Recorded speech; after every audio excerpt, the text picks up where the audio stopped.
A Força do Destino, de Mônica de Castro, pelo Espírito Leonel, parte 5, capítulo 32. A rua era escura e suja, uma espécie de beco encravado no centro da cidade. Por ali, transitavam prostitutas e viciados, pessoas acostumadas a todo tipo de sordidez. A calçada quase inexistente era ladeada por sobrados antigos e decadentes, alguns em ruínas, ostentavam apenas a frente de tijolos nus, uma casca oca guarnecendo terrenos entulhados de pedras e lixo. Um ruído de coisas se arrastando partiu de uma das portas descascadas e manchadas. A porta empenada arranhou o chão ao se abrir, produzindo aquele som de atrito. De lá saiu uma figura singular, um meliante todo vestido de preto, encolhido num casaco de moletom, aspecto selvagem, olhos de quem sai na noite à procura de diversão e sangue. Era um ser maligno, com certeza. O homem caminhou pela rua com a segurança de quem sabe onde está indo. Dobrou a esquina, gingando o corpo à moda da malandragem. Mais à frente, parou no que parecia ser um ponto de ônibus, aguardou até a chegada do coletivo e entrou.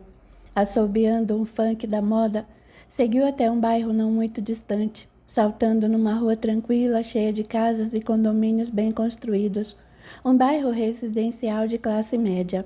Seguindo as sombras, o homem parou na calçada oposta de um edifício alto, observando o movimento de moradores e visitantes. Câmeras de segurança, afixadas na portaria e nas grades em volta do prédio, desestimulavam a entrada de pessoas indesejáveis. Mas ele não precisava entrar, bastava aguardar que a pessoa esperada saísse. Por volta das 7 horas, ela saiu. Foi nesse momento que Alicia teve um sobressalto, sentindo medo no sonho. O medo era tão real e visível que ela não teve dúvidas. Estava diante dela mesma, em outro corpo, outra vida, outra encarnação. Sentia que era ela, embora com outra aparência. Sabia que não se tratava daquela Jaqueline das visões, mas da projeção de uma outra vida sua, uma vivência retirada do corpo sutil que retém a memória das vidas passadas. Ela vinha de roupa de ginástica e tênis, os cabelos presos em um rabo de cavalo gracioso, sem levar nada nas mãos. Assim que saiu do campo de visão das câmaras de segurança do prédio, o vulto a abordou, segurando-a pelo braço e praticamente arrastando-a pela rua. Com um susto, Jaqueline tentou reagir, mas um soco na lateral do corpo a deixou sem ar, dando-lhe a impressão de que o agressor havia quebrado uma de suas costelas. Ela se curvou com a dor, mas ele a susteve, grunhindo entre dentes. Endireite-se. Até no último inferno, Jaqueline reconheceria aquela voz. Com as mãos ainda na lateral, ela ergueu o tronco e fitou o homem nos olhos. Dimas, balbuciou, você não está morto. Eu pareço morto? Em seu sono, Alicia se agitava sem que Juliano, placidamente adormecido ao seu lado, percebesse alguma coisa. Seus lábios se entreabriram num sussurro inaudível e aterrorizado pelo reconhecimento. Tobias? No sonho, Jaqueline estacou paralisada de terror. Tentou puxar o braço, mas a força de Dimas sobrepujava a sua, sem contar a dor que a impedia de produzir movimentos rápidos. O que você quer? Vingança? Sem dizer mais nada, Dimas saiu arrastando Jaqueline em direção ao fim da rua, onde um terreno baldio e abandonado serviria muito bem aos seus propósitos. Ela ameaçou gritar, contudo, ele espetou a ponta de uma faca bem na altura de seu fígado.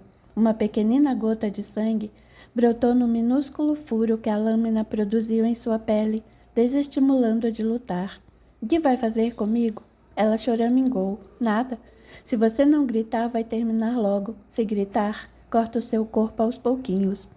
Certa de que ele pretendia estuprá-la como forma de vingança, ela se deixou conduzir. No terreno abandonado, o mato crescia à vontade e alguns ratos fugiram à passagem dos dois. Cada vez mais assustada, ela pensou em implorar que ele a deixasse, mas como conhecia Dimas muito bem, sabia que aquilo só serviria para excitá-lo ainda mais. O jeito era aguentar a dor e a humilhação, nada que Dimas já não houvesse feito e a que já não estivesse acostumada. Mesmo assim, o impulso a fez resistir. Ver-se ali subjugada pelo homem que ela detestava e pensava ter matado, fez com que o instinto lutasse pela sobrevivência. Ela se contorceu quanto pôde, tentando libertar-se do agressor. Inútil. Com facilidade, Dimas a dominou e a estuprou quantas vezes conseguiu.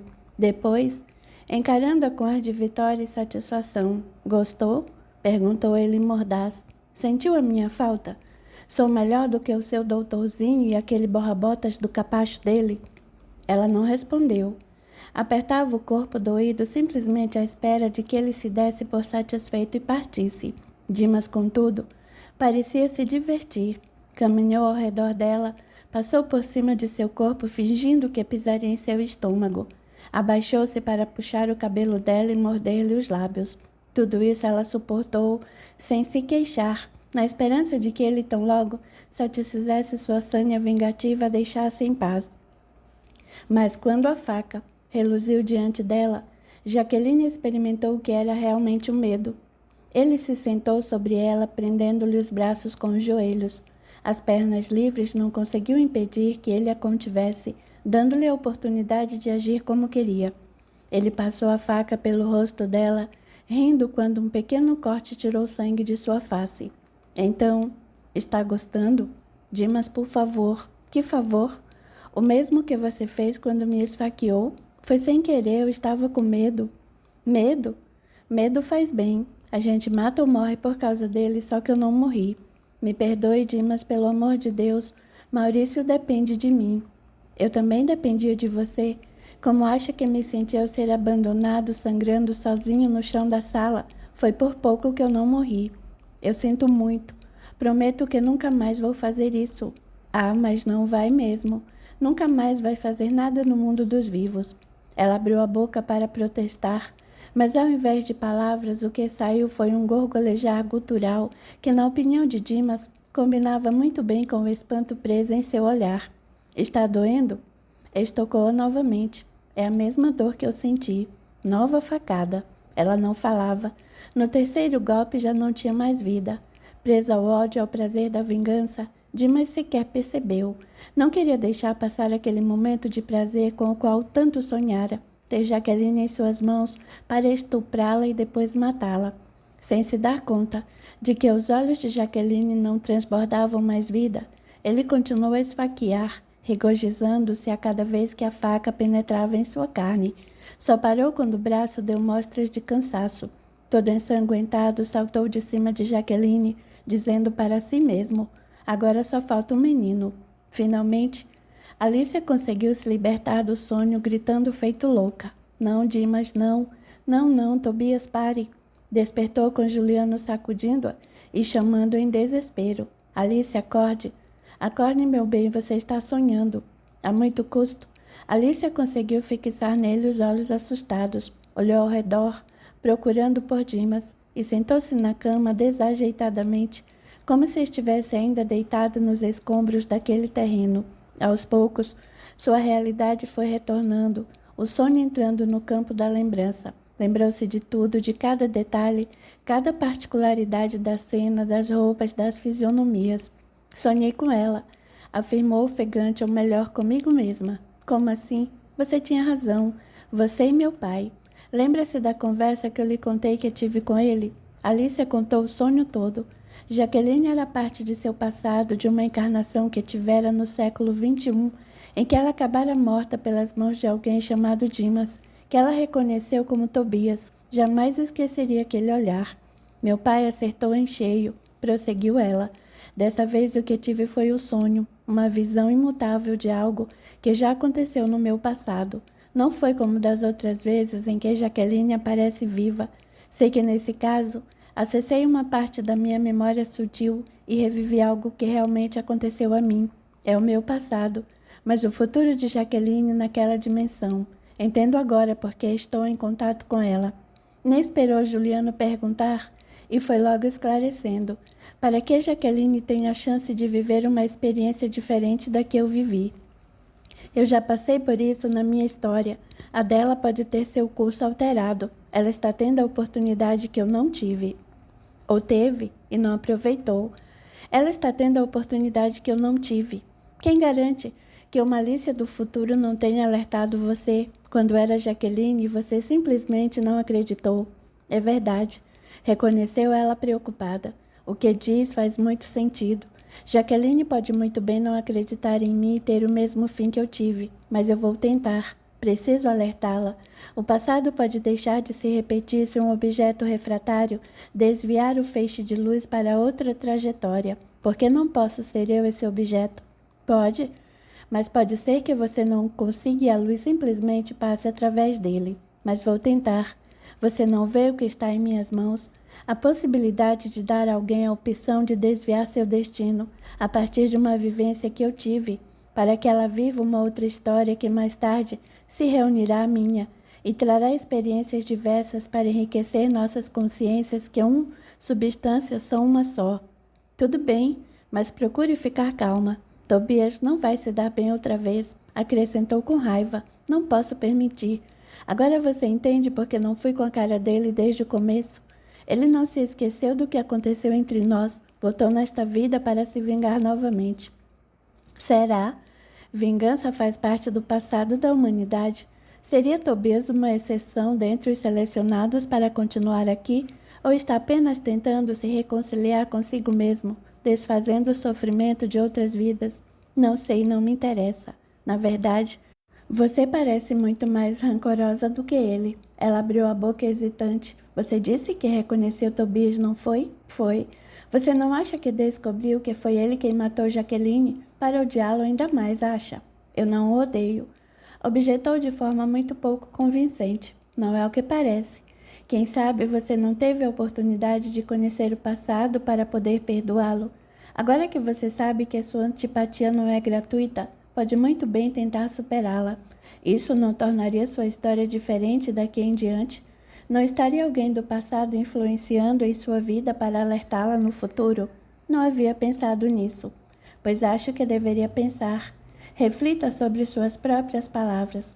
Você chegou a várias conclusões sozinha. Use os mesmos argumentos para descobrir o que Jaqueline veio lhe mostrar, e que, na minha opinião, tem tudo a ver com Tobias. Alicia não respondeu. O reconhecimento de Tobias como Dimas, no primeiro momento, só fez aumentar a aversão que ela sentia por ele e o desejo de afastá-lo de Denise. Juliano, porém, estava certo. Talvez a forma de Jaqueline ajudar fosse mostrando a ela, mesmo sem saber, que as animosidades tinham motivo e deviam ser superadas. Quer saber, Alicia? Tem algo muito sério em tudo isso. Tornou Juliano com ar de preocupação. O quê? Essa sua obsessão pode estar contribuindo para a sua dificuldade de engravidar. Seu pai já não disse que você tem que relaxar? Como vai fazer isso se não tira essas ideias malucas da cabeça? Eu já tinha dificuldade muito antes de Tobias aparecer, mas você não pode negar que a entrada dele em nossas vidas só fez piorar a situação. Talvez sua alma guarde tanta mágoa que esteja tornando difícil você acreditar que tem o direito de ser mãe. Quem sabe Jaqueline não veio lhe mostrar que o perdão é o caminho da liberdade. Ele podia ter razão. Ainda se lembrara da sensação de liberdade que tivera quando se convenceu de que Bruna estava realmente morta. Alice alisou o ventre, como se acariciasse seu bebê invisível. Será que ela nunca conseguiria engravidar? Capítulo 33. O celular de Lafayette não parava de tocar. Passava das 4 da tarde e seu voo saía de Brasília às 6. Tinha que correr para o aeroporto se não quisesse perder o avião. César ligava insistentemente, mandou mensagem, e-mail, WhatsApp, tudo. Até que Lafayette, convencendo-se de que ele não desistiria, resolveu atender. Alô? Quase gritou ao telefone quando ele tocou novamente. Estou de saída para o aeroporto, César. Você viu que a mensagem era urgente? Tá, o que foi? É a Sofia. O que tem ela? Retrucou Lafayette, o coração disparando de euforia. Sofreu um assalto e foi baleada. Baleada? Repetiu lutando para conter a ansiedade. Ela está bem? Eu sinto muito. Ela não resistiu. Ela morreu? Tornou ele com assombro, sentindo uma espécie de alívio e espanto ao mesmo tempo. Infelizmente, sim. Já estou indo. Está quase na hora do meu voo. O plano deu certo. O homem finalmente realizara o serviço. Lafayette queria saber detalhes, mas achou prudente aguardar até chegar ao Rio. Enquanto isso, César não sabia o que pensar. A polícia dissera que fora um roubo. Não fora difícil descobrir que Sofia acabara de comprar um relógio Rolex numa joalheria. e provavelmente fora seguida pelo assaltante. A bolsa havia desaparecido junto com o relógio. Assim que o avião de Lafayette pousou no Santos Dumont, ele disparou pela saída. Como não levava bagagem, não precisou aguardar. O segurança teve que correr para acompanhá-lo, de tão rápidos que eram seus passos.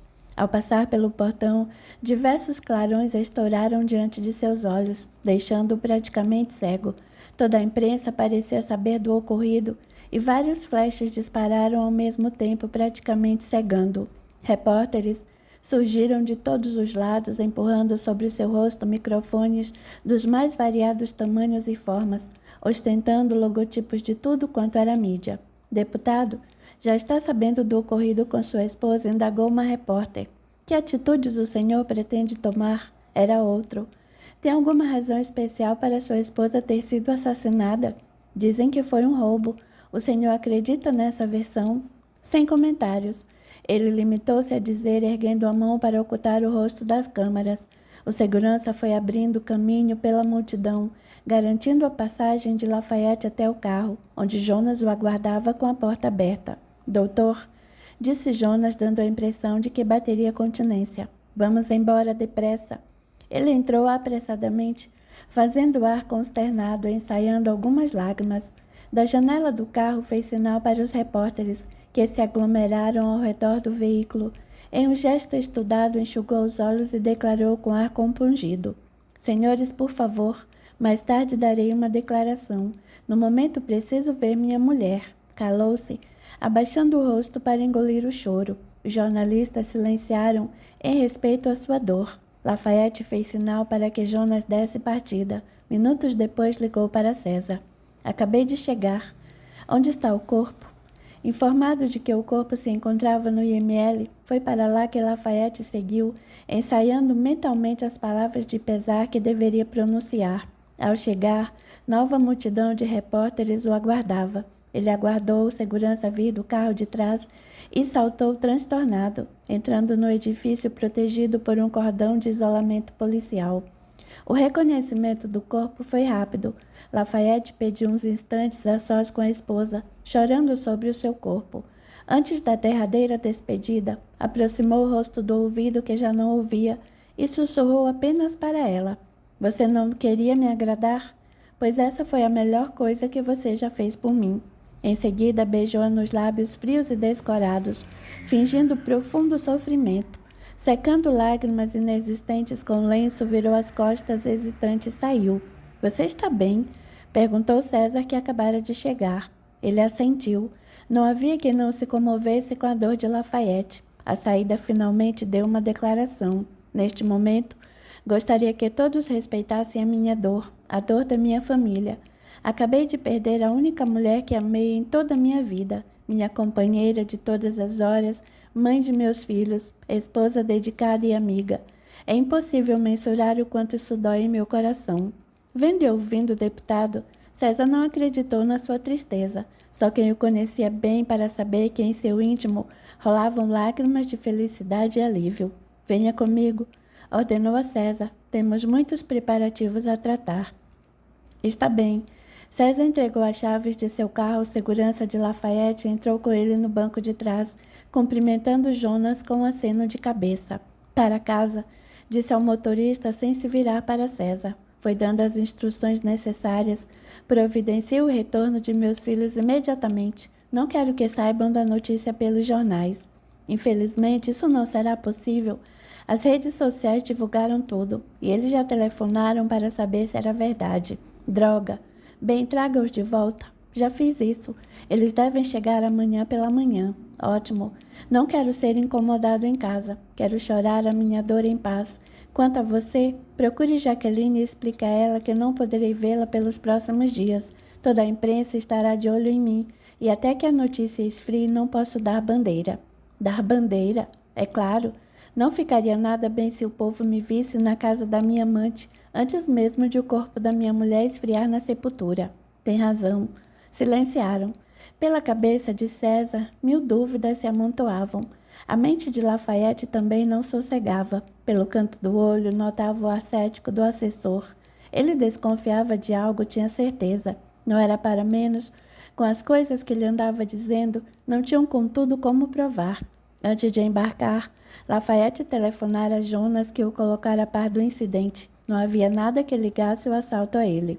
Não tive nada a ver com isso, anunciou ele de repente. Não disse que tinha? Respondeu César secamente. As bobagens que andei falando foram apenas loucuras de um homem apaixonado pela amante. Eu jamais faria mal à mãe dos meus filhos. Não duvido disso. Eu a amava. Eu sei. Você está desconfiado de mim. Ele não respondeu. Perceba em seu olhar. O que você queria, Lafayette? Reconheceu César sem conseguir se conter. Depois de tudo que você andou falando, Sofia parece morta. Você tem que reconhecer que é no mínimo suspeito. Foi coincidência? Eu me apaixonei por Jaqueline e Sofia estava me pressionando. A única coisa que queria era liberdade. Bem, conseguiu. Não desse jeito. Não queria que minha mulher... Você não entende. Jaqueline é minha fonte de deleite, mas Sofia era meu porto seguro. Agora não sei o que fazer sem ela. Tenho certeza de que logo você vai descobrir. Você está sendo irônico. Não o culpo, mas você tem que acreditar em mim. Por que isso é tão importante? Porque você é meu assessor, meu homem de confiança, meu irmão. Preciso que confie em mim. César limitou-se a encará-lo por alguns segundos até que retrucou. Não se preocupe comigo. Não tenho nenhuma prova contra você. Por que falo em prova? Não tenho que provar minha inocência nem para você nem para ninguém. Eu não fiz nada? Exatamente. Por isso é que não deve se preocupar. Vamos esperar que Fábio saia do coma e esteja em condições de esclarecer alguma coisa. Ele pode ter visto o assassino. Fábio está vivo. Surpreendeu-se Lafayette horrorizado. Você nem chegou a ler os jornais, não é mesmo? Fábio foi o único sobrevivente. Sofia e o motorista não tiveram a mesma sorte. Como ele está? Em coma, eu já disse. Sofreu uma cirurgia para a extração da bala que perfurou seu pulmão, mas os médicos estão esperançosos. Se sair do coma, vai se recuperar bem. De forma imperceptível, Lafayette trocou olhares com Jonas pelo espelho retrovisor. O motorista se esquecera daquele pequeno detalhe. Mantenha-me informado sobre o estado de saúde dele. Falou quase mecanicamente. Pode deixar. A conversa caiu no silêncio. Não havia mais o que dizer. A preocupação de Lafayette era imensa, partilhada por Jonas. De qualquer forma, Lafayette devia estar seguro. Ninguém poderia ligar aquele bandido ao nome dele. Não havia provas contra ele, sequer uma leve desconfiança. Para todos os efeitos, tudo não passara de um assalto. Mesmo assim, Lafayette permitiu que um calafrio percorresse seu corpo como uma corrente elétrica. Se havia uma pessoa que sabia que ele havia sido o mandante daquele crime, jamais se sentiria seguro. Capítulo 34. O terror que Jaqueline sentia de Lafayette só fez aumentar após a notícia da morte de Sofia. 2 dias antes, ela havia tentado alertar a mulher que não lhe dera ouvidos e agora ela estava morta. Somente o segurança sobrevivera, mas ele nada poderia provar contra Lafayette. Os olhos de Jaqueline se encheram de lágrimas. Por que tantas pessoas morriam ao redor dela? Primeiro a mãe, depois Dimas e agora Sofia. Será que ela atraía a morte? Sentindo-se sufocar, correu para o terraço, debruçando-se sobre o guarda-corpo. Precisava ver gente, pessoas vivas que lhe desse a certeza de que ela também vivia. Subitamente, a visão do outro dia voltou à sua mente. Foi uma coisa realmente esquisita. Ela tomara um ônibus e foi à praia com Maurício. Já no fim da tarde, a praia mais vazia foi um convite à caminhada. O irmão corria à sua frente, entrando na água de vez em quando, com Jaqueline andando devagar mais atrás. Foi quando de repente ela viu. Era a mesma moça de seus sonhos e suas visões. Reconhecera quase imediatamente. E o mais estranho é que a moça parecia tê-la reconhecido também. Aproximaram-se, olhando-se mutuamente com ar de espanto. Bem próximas uma da outra, Jaqueline levou um susto. Olhou de um lado ao outro, mas subitamente parecia que todos haviam paralisado no tempo. Era como se apenas ela e a outra tivessem vida. Sem pensar, Jaqueline estendeu a mão e, para sua surpresa, seus dedos tocaram o rosto da outra. A conversa que se iniciou permanecia nitidamente gravada em sua mente. Jaqueline achou mesmo que jamais a esqueceria. A moça se chamava Alicia e estava tão viva quanto ela. Ambas partilhavam os mesmos sonhos, as mesmas visões. Só que, ao contrário dela, Alicia dissera estar vivendo no ano de 2219. Era uma loucura.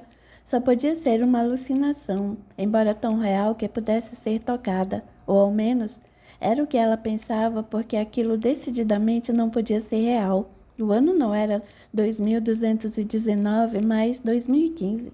Jaqueline com certeza andava tomando sol demais. Da mesma forma como surgira, a aparição desvanecera. Na verdade, fora mais como se Jaqueline tivesse piscado os olhos, mudando sua realidade.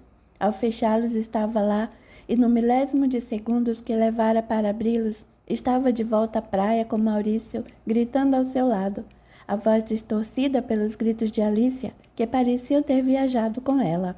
Espere, Jaqueline. Espere, não se vá. Jaqueline, Jaqueline. Ela virou o rosto e encarou Maurício, que a sacudia em pânico. Aos poucos, sua realidade entrou em foco. Ainda estava na praia, a mesma de encontrar Alicia. Só que as pessoas haviam retornado e o irmão gritava com ela. Você está bem, Jaque? O que aconteceu? Não aconteceu nada, porque você ficou fora do ar, de olhos abertos, imóvel, fitando um ponto fixo na areia. O que foi que houve? Nada, não se preocupe, já passou. Mas não havia passado.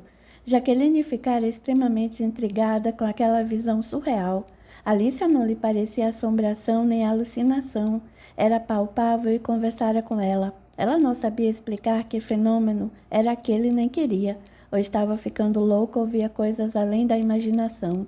Aquilo acontecera havia alguns dias. Desde então, não vira mais Alicia nem sonhara com ela. Jaqueline ainda pensava na estranheza de suas visões quando alguém lá embaixo acenou para ela. Levou um choque.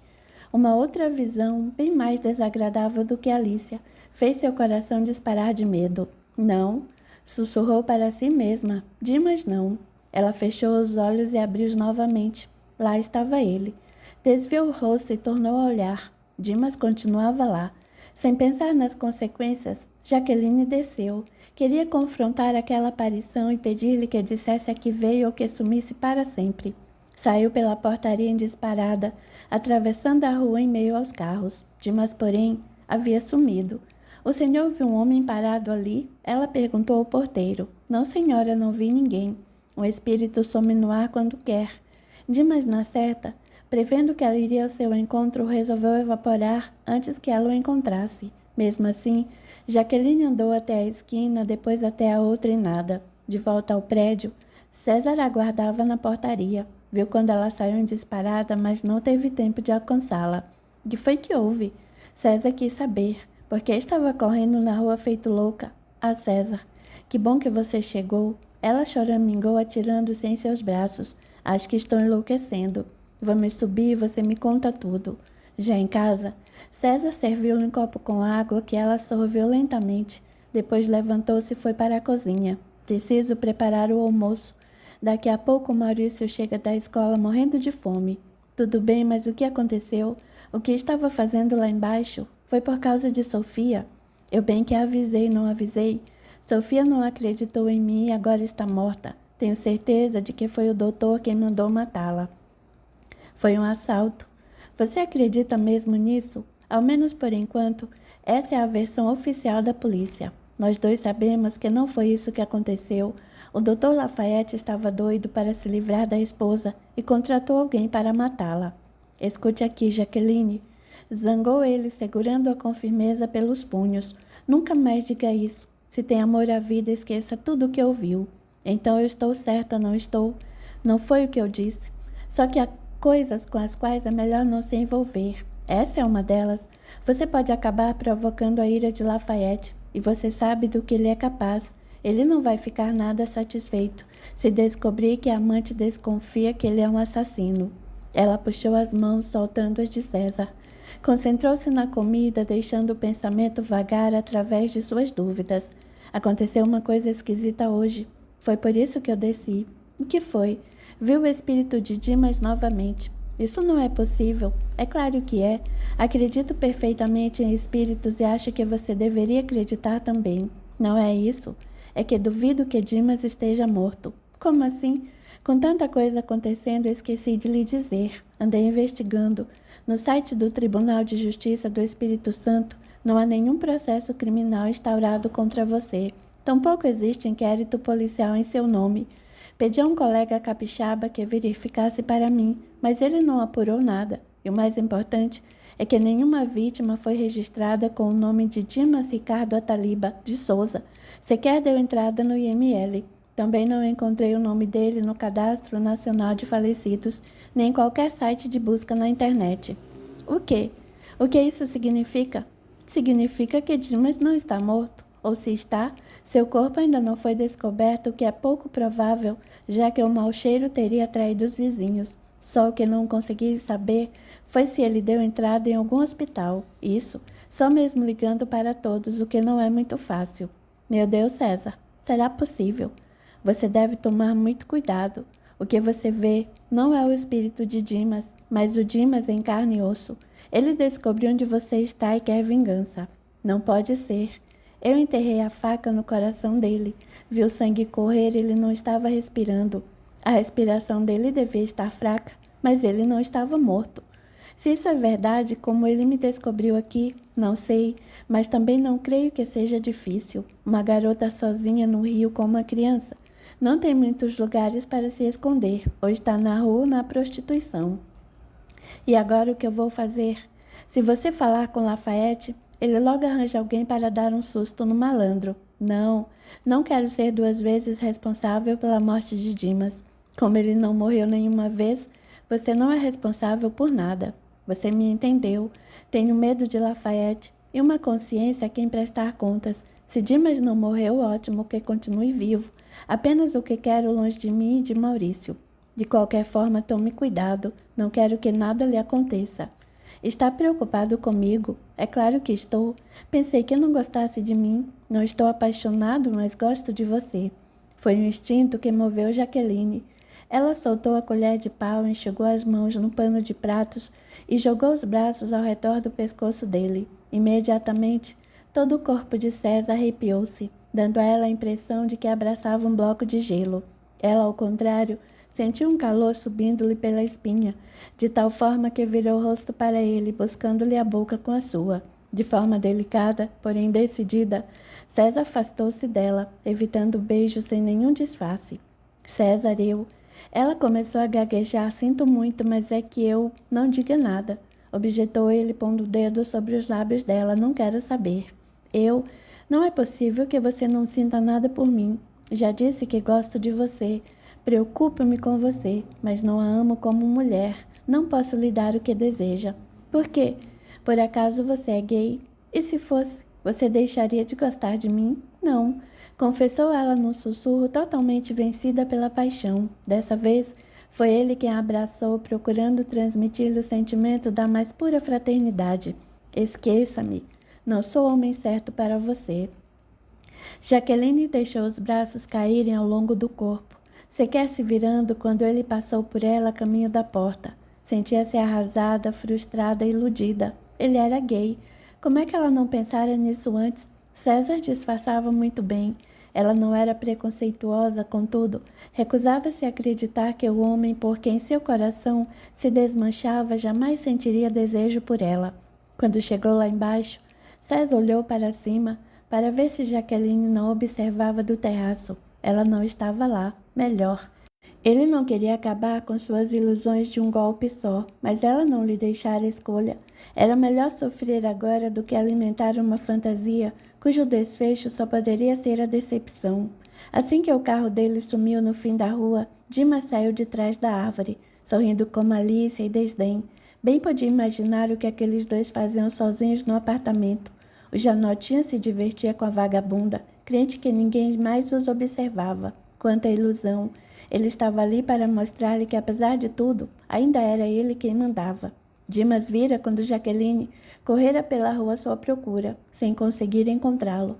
Agora não tinha mais dúvidas de que sua presença no rio fora revelada. Logo, um carro encostou no meio-fio. Ele ainda deu uma última olhada para a cobertura de Jaqueline antes de entrar e sorriu para a pessoa sentada ao volante.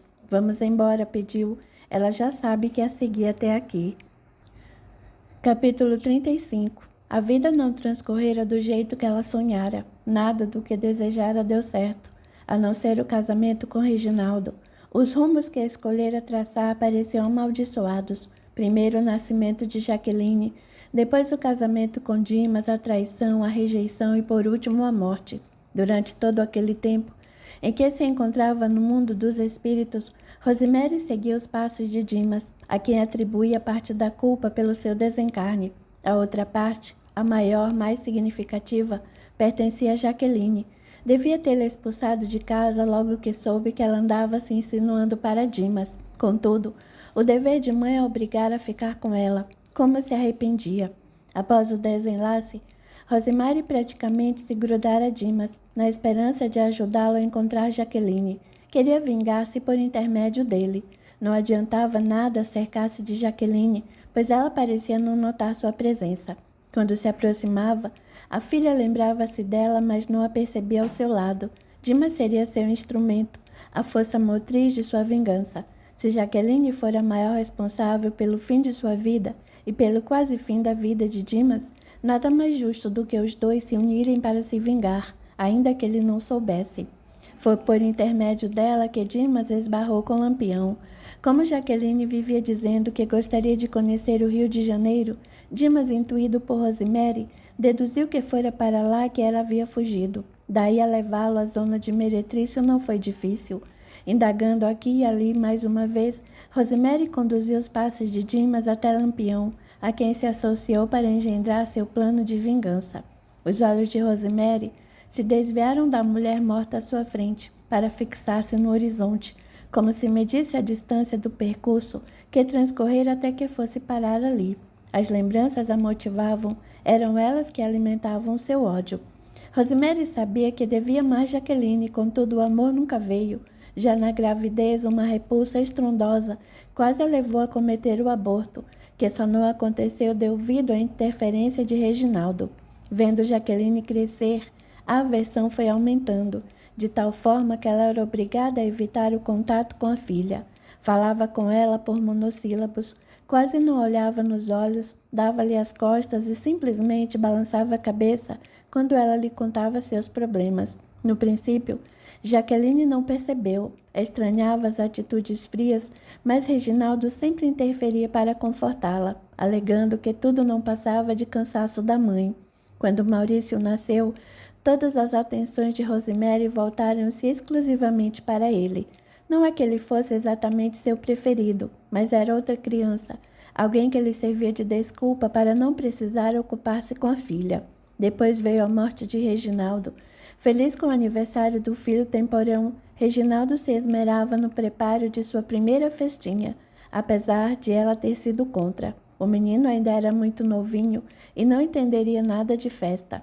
Reginaldo, porém, deixou-se convencer pela insistência de Jaqueline. Não fosse por ela, ele também estaria vivo. Pronta a decoração, Reginaldo saiu cedo para buscar o bolo. Em seguida, passaria na costureira para apanhar o vestido de Jaqueline. Foi na volta da costureira que tudo aconteceu. Um motorista bêbado cruzou a avenida e se atravessou na contramão, batendo de frente no carro dele. A morte de Reginaldo foi instantânea, transformando a festa do filho em seu primeiro momento de luto. Tudo porque Jaqueline insistira em ter um vestido novo. Dimas surgiu como um consolo. Apesar de viver às suas custas, Rosemary gostava dele. Enquanto ela se matava de trabalhar, Dimas se entregava à bebida e ao sexo fácil com sua própria filha. Lembrar-se desse detalhe lhe causava uma fúria descomunal, a tal ponto que ela cravava as unhas em seu corpo astral na esperança de que a dor aliviasse o ódio. Depois vieram as suas, que ela suportava com medo e resignação, sentindo até um certo prazer todas as vezes em que ele espancava Jaqueline. Era um sentimento inexplicável. Após a morte de Reginaldo, a distância entre as duas se acentuara ainda mais. Rosemary cuidava de Jaqueline, de sua alimentação, dos estudos e só. Nenhuma carícia, nenhum agrado, nenhum sorriso, nada. À noite, quando sozinha no leito, Rosemary perguntava-se por que Deus levara um marido amado e lhe deixara uma filha imprestável, que ela era obrigada a suportar simplesmente porque nascera de seu ventre. Sem coragem de descontar nela suas frustrações, Rosemary viu em Dimas o executor que tanto esperava.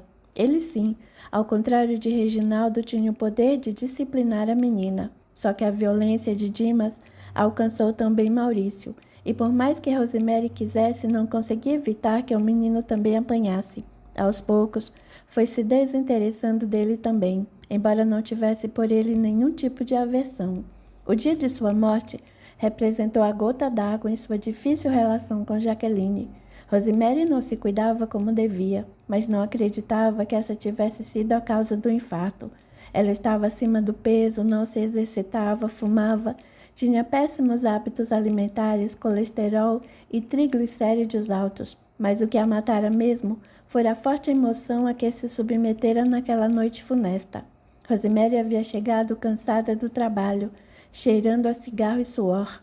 Encontrou Dimas adormecido na cama, o corpo seminu exposto por causa do calor. Há bastante tempo sem ficar com ele, a visão do marido a excitou. Lentamente, ela se aproximou dele, acariciando seu corpo. Ele não custou a perceber o que estava acontecendo, embora julgasse que fosse um sonho. Ainda de olhos fechados, abriu um sorriso malicioso. Ela o beijava quando ele sussurrou, transbordando de excitação. Isso, Jaqueline. Assim. Jaqueline. Explodiu ela, substituindo a excitação pela fúria.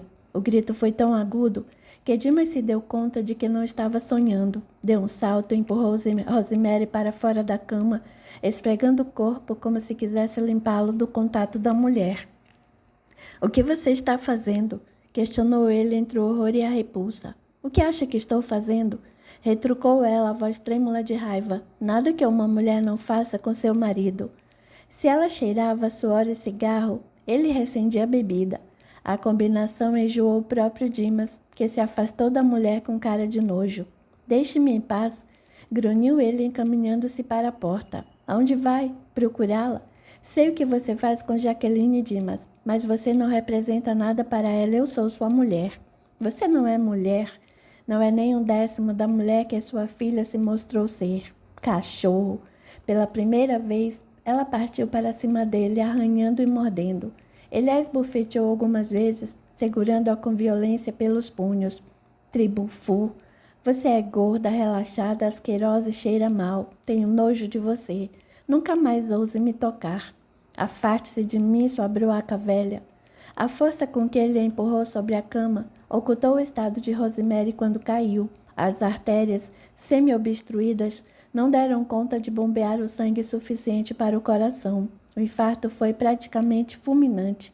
Ela ainda teve tempo de soltar uns gemidos grotescos que ele interpretou como lamentos, antes de sair pela porta cambaleando devido à bebedeira. Mas a última imagem na mente de Rosemary, aquela que ela levou para o lado espiritual, foi o rosto da filha. Junto a ela, um ódio incontrolável e agora livre de pudores da maternidade. Quando Dimas retornou, ainda mais alcoolizado, nem percebeu que Rosemary estava morta. Empurrou-a para o lado sem cerimônia e deitou-se, sequer imaginando que dividia a cama com um cadáver. Na manhã seguinte, quando a verdade apareceu, Dimas escondeu do mundo a pequena discussão que tivera na noite anterior. Agora, Rosemary via-se ali sozinha, sem amigos nem parentes, ninguém com quem contar, nem os espíritos das sombras pareciam interessar-se por ela. Talvez estivesse preocupada demais com sua vingança pessoal para servir aos seus propósitos. Ouvira mesmo dele dizer que ela não passava de uma demente. É claro que Rosemary sabia de tudo o que acontecia com Jaqueline. Desde que Dimas a encontrara, dividia-se entre os dois. Ao marido até que conseguia ter acesso. A Jaqueline, contudo, suas intromissões pareciam não surtir efeito. Talvez ela não tivesse a sensibilidade necessária para detectar sua presença. Melhor assim, já que ela não tinha interesse em dar-se a perceber. Tinha medo de que Jaqueline recorresse a algum centro espírita que a afastasse justo no momento em que encontrar alguém capaz de ajudá-la. Parecia que agora, finalmente, conseguira uma aliada. Abrir os olhos no mundo astral foi como despertar após um acidente e se ver imobilizada em uma cama de hospital. Foi exatamente assim que Sofia se sentiu, com a única diferença de que a cama era, na verdade, o próprio chão gosmento de sangue. A princípio, ela custou entender o que havia acontecido, mas a memória aos poucos foi se conectando ao presente e evocou a lembrança daquela tarde fatídica. Olhou para o peito, onde a ferida ainda borbulhava de sangue, esparramando-se pela terra seca onde ela se encontrava deitada. Estarei morta, indagou a si mesma, apertando a ferida no peito. Está, respondeu uma voz desconhecida. Estranhamente, Sofia não se surpreendeu, ao contrário, compreendeu tudo rapidamente. A leitura espírita que iniciara havia algum tempo a ajudara a entender e aceitar sua nova situação como mais uma etapa a ser vivida. Lembrou-se dos livros e dos ensinamentos que continham, constatando que tudo era mesmo verdade. Foi o que a ajudou. Calmamente resolveu se levantar. Para sua surpresa, as pernas obedeceram, colocando-a diante de uma mulher horrenda, desgrenhada e maltrapilha. — Quem é você? Assustou-se. — Isso aqui é o inferno? Rosemary soltou uma gargalhada, que soou sinistra aos ouvidos de Sofia, e retrucou de bom humor. — Inferno? Essa é boa. Não, querida, aqui não é um inferno. É só um lugar comum da terra. Sofia olhou ao redor. O lugar em que se encontrava parecia um lixão, sem qualquer tipo de aterro ou saneamento. — Como foi que eu cheguei aqui? — Eu a trouxe. — Como? — Trazendo-é. Você não pesa nada agora, qualquer um pode movê-la. E esse sangue, como é que ainda estou sangrando? Sei lá, mas não se preocupe. Com o tempo isso passa. É só você se desligar da sangueira que ela vai embora. Ao menos é o que eu acho. Já que você não tem mais corpo físico, isso aí pode ser uma ilusão. Sofia seguiu o olhar de Rosemary, que se deteve sobre a ferida sangrenta. Apesar do sangue, ela não sentia nenhuma dor. Você disse que eu estou morta? O que não duvido. Lembro-me vagamente de alguém disparando contra mim. E os outros também morreram? Seu motorista foi para o céu. Ela apontou para cima, indicando que ele fora socorrido. O outro está no hospital. Fábio está vivo. Onde? Preciso vê-lo. Vá com calma, meu bem. Uma coisa de cada vez. Primeiro você tem que se habituar à sua nova vida. Estou aqui para ajudá-la. Sofia estudou a mulher cuidadosamente, objetando com delicadeza. Não me leve a mal, moça, mas você não parece em condições de ajudar ninguém. Meu nome é Rosemary. Muito prazer, Rosemary, sou Sofia. Eu sei. Você sabe? Não me lembro de ter sido apresentada a você. Não foi, mas eu a vi na casa de Jaqueline. Você conhece Jaqueline? Ela é minha filha. Por instantes, Sofia perdeu a fala, pensando que a mulher estivesse ali para prejudicá-la. — O que você quer comigo? Murmurou, presa de certo terror. — Não fiz mal nenhum a Jaqueline. Eu sei, mas não gostaria de fazer. — Não, objetou, temendo que Rosemary julgasse que ela representava algum perigo para a filha. Na verdade, só posso desejar-lhe bem. Ela tentou me alertar. Ela foi a única responsável pela sua morte. Cortou Rosemary irritada. Não precisa fingir com medo de mim. Não estou aqui para defender Jaqueline de você. Na verdade, quero ajudá-la a vingar-se dela. Vingar-me de Jaqueline? Por que eu faria isso? Porque você morreu, será possível? Você deve estar cometendo algum engano. Jaqueline não me matou. Foi um homem desconhecido, provavelmente amando de meu marido. Jaqueline, ao contrário, tentou me avisar. Isso não quer dizer nada. Não fosse o caso dela com seu marido, ainda estaria viva, assim como eu, se ela não tivesse se oferecido para o meu marido também. Jaqueline tinha um caso com o pai, com o padrasto. Por causa dela estou morta. Foi ela quem assassinou sua própria mãe. Não exatamente, quero dizer. Ela não puxou o gatilho nem nada, mas foi responsável pelo meu infarto. Você infartou, foi isso? Foi. E por causa disso você quer se vingar de sua filha. Nós duas podemos tramar uma vingança fabulosa e temos o encarnado para executá-la para nós. Quem? Meu marido, horas. Sabia que Jaqueline tentou matá-lo? Depois que eu parti, ela tentou seduzi-lo e como ele recusou, ela avançou sobre ele com uma faca. Ele só não morreu porque a faca não atravessou o coração e ele foi socorrido a tempo por um vizinho. A história toda era muito esquisita. Sofia não sabia nada da vida de Jaqueline, não ia acreditando assim de cara numa desconhecida. E mesmo que acreditasse, vingar-se não lhe parecia correto. Não era isso que pregavam os ensinamentos espíritas. Além do mais, não tinha nada com isso. Olha, Rosemary, agradeço o que está tentando fazer por mim, mas não posso ajudá-la. A desavença entre você e Jaqueline não é problema meu. E o caso dela com seu marido? Você não foi procurá-la para tirá-la de seu caminho? Ofereci-lhe dinheiro, só isso. Não pretendia matar ninguém, não sou assassina. E ela só fez me ajudar. Se eu a tivesse ouvido, teria me cuidado mais e talvez estivesse viva agora. Você é uma tonta mesmo, não é? Tudo bem, vá embora, vire-se sozinha. Fingindo aborrecimento, Rosemary rodou nos calcanhares e começou a se afastar, deixando Sofia apavorada. Não sabia para onde ir, não sabia nem onde estava, nem como pedir ajuda. Sequer se lembrou de rezar, talvez porque o assédio de Rosemary a houvesse desviado de sua verdadeira condição de espírito, fazendo-a sentir-se ainda parte do mundo físico. Lamentavelmente, Rosemary era o único ser que se via por ali. Espere! Gritou ela correndo atrás da outra. Vou com você, não quero ficar sozinha aqui. Sorrindo de satisfação, Rosemary deu o braço a Sofia, conduzindo até um casebre abandonado, que ela resolvera ocupar para fugir dos desencarnados que vagavam por ali. Sofia assustou-se com a decadência do lugar, mas não resistiu. Ainda não se habituara a viver como espírito. Com o pensamento ligado em Fábio, ela fechou os olhos ao se aproximar da parede, mas para sua surpresa, passou por ela e entrou. Capítulo 36. Fábio finalmente abriu os olhos no hospital. Ainda estava fraco, porém consciente e lúcido. Sabia muito bem o que havia acontecido e decidiu que iria contar tudo à polícia. Lafayette não ia se safar daquele crime impunemente. Tateou ao redor da cama em busca da campainha e encontrou. Premiu o botão freneticamente, até que uma enfermeira apareceu. Sofia, como está? Foi sua primeira pergunta. Por favor, senhor, tente se acalmar. A enfermeira retrucou gentilmente. O médico virá vê-lo. Você não está entendendo? Quero saber como Sofia está. Um momento, por favor, não se altere, pois isso pode lhe fazer mal. O senhor passou por uma cirurgia muito delicada. Não me importo. Quero saber de Sofia. Pode deixar a enfermeira que cuido disso. Foi a voz do médico chegando por detrás dela. Doutor, pelo amor de Deus, diga-me onde está Sofia, implorou ele. Quem é Sofia, posso saber? Minha chefe. A mulher para quem trabalho, esposa do deputado Igor Lafayette. A notícia estava em todos os jornais. Logo a morte de Sofia era um fato público. O médico hesitava em dar a notícia a Fábio, com medo de agravar seu estado, mas diante da insistência considerou que seria melhor falar a verdade, ou ele poderia sair da UTI para ir à procura dela. Tenha calma, meu filho. A esposa do deputado não sobreviveu. Não foi propriamente um choque, foi mais como uma tristeza. Fábio cerrou os olhos, mas as lágrimas transbordaram mesmo assim.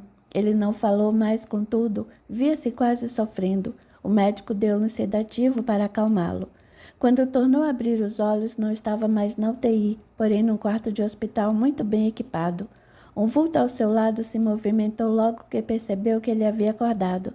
Procurando colocar as imagens em foco, Fábio piscou várias vezes. Aos poucos, o vulto foi se delineando, até que a silhueta familiar não deixou dúvidas de que se encontrava diante do deputado em pessoa. Como está se sentindo? Indagou Lafayette, dando mostras de preocupação. Fábio olhou dele para César, que se postou ao seu lado. Logo a lembrança da frase quase inaudível que o assassino sussurrara ecoou em seus pensamentos. Agradeço pelo relógio em nome do Dr. Lafayette. Ele arregalou os olhos e, erguendo o dedo acusador na direção dele, quando Lafayette falou com fingida serenidade. Estamos felizes que esteja bem, Fábio. Na mesma hora, Fábio compreendeu porque o deputado em pessoa se dera ao trabalho de ir até o hospital para ver o quanto sabia o insignificante e agora perigoso segurança de sua esposa. Sofia está morta, afirmou. E o motorista também, acrescentou Lafayette. Você é a única esperança que temos de fazer o reconhecimento do assassino. Não viu seu rosto. Menti olhando para César de soslaio. Ele atirou em mim pelas costas. Não era verdade que Fábio não tinha visto o rosto do atirador. A verdade é que jamais se esqueceria daquele rosto. Vira-o quando ele se aproximara do carro ao lado, fingindo que abria mala. Acostumado à observação, Fábio gravara bem suas fisionomias. Só não entendia como pudera ser tão ingênuo, a ponto de não perceber a armadilha. Foi uma tragédia, mas faremos de tudo para prender o responsável por esse crime bárbaro, garantiu Lafayette fazendo ar compungido. Não descansarei enquanto não colocar atrás das grades o assassino de minha esposa. Fábio sabia que era mentira. Por pouco não o acusou ali mesmo, mas não podia se descontrolar, ou seria o próximo da lista de Lafayette a morrer. Fingiria que não se lembrava de nada para agir com mais segurança. Não descansaria enquanto não levasse aquele homem à justiça. Quando, dias depois, teve alta do hospital, Fábio já sabia o que fazer. Aguardou pacientemente, até ter certeza de que não estava sendo vigiado. Durante todo o tempo em que permanecera internado, Lafayette o visitara diariamente, alegando preocupação com o homem que sempre cuidara bem de sua mulher. Fábio, contudo, estava certo de que aquilo era só uma desculpa para investigar o quanto ele sabia. Um sobrevivente era uma possível testemunha, e Lafayette cuidaria para que ele não estivesse em condições de testemunhar, fosse pela ignorância, fosse pela morte. Mas Fábio era esperto, fingiu de que nada sabia, implorando ao doutor que não deixasse aquele crime passar impunemente. Insistia na tese do latrocínio, falando disso com tanta propriedade que Lafayette se convenceu de que ele realmente acreditava que tudo não passara de um monstruoso roubo seguido de morte. Lafayette sentia-se seguro. Não sabia que, além de ter ouvido o assassino pronunciar seu nome, Fábio sabia desenhar e muito bem. Na delegacia, Fábio exibiu o desenho do assassino de Sofia e do motorista ao delegado de plantão. O delegado mandou chamar o investigador encarregado do caso, a quem mostrou o excelente retrato feito por Fábio. "Reconhece o cara?" indagou o delegado Estevão. "Ele me parece familiar", respondeu o investigador Soares. "Faça um cruzamento com o banco de dados da polícia. Quem sabe não aparece alguém, certo?" "Não entendo por que o senhor não nos contou isso antes", sondou o delegado, "quando tomamos o seu depoimento ainda no hospital. Eu estava confuso. Não me lembrava de quase nada. Aos poucos é que a memória foi voltando. Sei." Soares voltou mais depressa do que o esperado. Trazia nas mãos o desenho em uma folha de papel com uma foto impressa. "Nem foi preciso procurar no banco de dados", informou ele. Deodoro reconheceu assim que o viu. "Chama-se Sebastião da Silva Aroeira, vulgo Tião Matador. Já foi preso várias vezes." "Acusado de que crimes?" "Dentre outros delitos menores, homicídio. Tentado e consumado, saiu sob fiança." "Como é que deixa um elemento desse solto? É uma droga. A gente prende, mas a lei manda soltar. Se já sabem quem é, vão prendê-lo, não vão?" Fábio quis saber. "Vamos com calma", objetou o delegado. "Primeiro você vai me contar como foi que tudo aconteceu." A narrativa só não deixou o delegado e o investigador estarrecidos, porque ambos já estavam acostumados a todo tipo de crimes e criminosos. Fábio falava com tanta certeza e desenvoltura que era praticamente impossível duvidar dele. "Muito bem, senhor Fábio", falou Estevão ao final. "Parece que o senhor viu bem o ladrão. Já temos base para pedir um mandado." "Tem mais uma coisa que não lhe contei, doutor." Estevão ergueu as sobrancelhas surpreso. "O que é? Diga logo, doutor." "O que vou lhe revelar agora é extremamente perigoso e complexo. Tião não agiu sozinho, mas a mando de uma pessoa muito importante e influente." "Importante e influente?" repetiu o delegado. "Por acaso estamos falando de um parlamentar?" "O senhor é um homem muito perspicaz, doutor delegado. Estamos falando do deputado federal Igor Lafayette." "Só podia ser. Quem poderia mandar matar a mulher de um deputado senão o próprio deputado?" "E agora, doutor, o que vamos fazer?" tornou Soares desanimado. "Isso sim é uma bomba." "Calminha aí, Soares", tornou o delegado. E virando-se para Fábio, acrescentou: "Você tem alguma prova disso?" "A única prova que tenho foi o que ouvi dizer depois de atirar em nós." O olhar de curiosidade dos dois policiais o levou a repetir o que ouvira. "Agradeço pelo relógio, em nome do Dr. Lafayette." Soares soltou um assovio prolongado, daqueles que denotam espanto. "Você tem certeza?" perguntou estarrecido. "Absoluta." Ele pensou que eu também estivesse morto. "Sei." Ele coçou a cabeça, fitando o delegado com ar de dúvida. "Eu disse ao senhor que o mandante é uma pessoa influente e importante", lembrou Fábio. "Importância é uma coisa", observou Soares.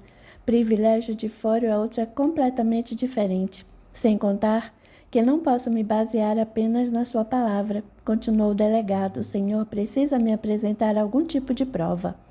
Prenda o assassino e terá sua prova, afirmou Fábio. Quem dera que fosse tão fácil, considerou o delegado. Sei que sou um mero segurança e não entendo bem dessas questões de direito, mas imagino que o processo para prender o doutor deva seguir uma burocracia bem mais complicada, disse Fábio. E embora ele não esteja envolvido em nenhum mensalão, sei que possui algumas prerrogativas, mas o que ele cometeu foi um crime comum, não um crime de responsabilidade. Aí é que está, esclareceu o delegado. Para efeitos de averiguação e julgamento dá no mesmo. Como assim? Veja bem, seu Fábio. Acusar um deputado federal não é uma coisa assim tão simples. Para começar, tem a questão da prerrogativa de foro. Deputados federais e senadores só podem ser presos em caso de flagrante, de crime inafiançável e, assim mesmo, depende da deliberação da Câmara ou do Senado. Em segundo lugar, são julgados pelo STF, ainda que acusados de crimes comuns, como nesta hipótese. Via de consequência, a instauração do inquérito policial deva ser determinada pelo próprio Supremo Polícia Federal. Seja qual for o ângulo sob o qual se analise a questão, nós estamos fora do caso. Vou ter que encerrar esse inquérito e remetê-lo à Federal, que vai enviá-lo ao Supremo, que é quem vai decidir se abre ou não o inquérito. E como o senhor não tem provas, muito provavelmente vai ser tudo arquivado. Não é possível, indignou-se Fábio. E o executor do crime, ele não tem prerrogativa nenhuma. Não pode ser preso agora? Poder pode, mas pode ser que também venha a ser julgado pelo Supremo. Por quê? Ele não tem prerrogativa alguma? Por causa de uma coisa chamada foro de atração. É que a competência especial por prerrogativa de função do doutor deputado deve atrair o julgamento do executor. Isso é um absurdo.